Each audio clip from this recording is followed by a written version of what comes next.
Patanjali Yoga Sutra, chapter 3.11. Sarvarthat Aikagratayo Shayodayao Chittasya Samadhi Parinamaha. আমি এটা word বুজিম. Sarva means all. Arthata means the meaning, the purpose, ইয়াৰ অৰ্থ. তাৰপিছত কৈছে Aikagrata. Aika means এটা, grata, ekagrata মানে এটা পইণ্টত. Then Shaya মানে কমি যোৱা, ক্ষয় হৈ যোৱা, dwindle বা diminish. তাৰপিছত কৈছে উদয়া. সেইবিলাক diminish হৈ পেলাই উদয় হ'ব, arise হ'ব. Chittasya. কেনেকুৱা ধৰণৰ চিত্তাস্য? সমাধি পৰিণামহা, সমাধি ট্ৰান্সফৰমেশ্যন.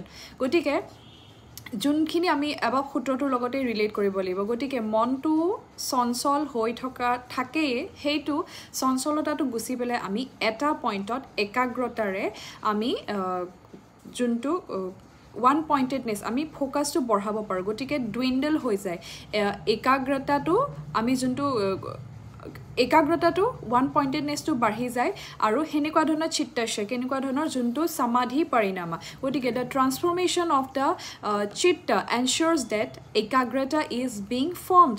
গতিকে এই সমাধি পৰিণামাই এইটো এনশ্যৰ কৰে যে একাগ্ৰতাটোৱে ফৰ্ম হৈছে, আৰু একাগ্ৰতা is an overall development that happens because of সমাধি.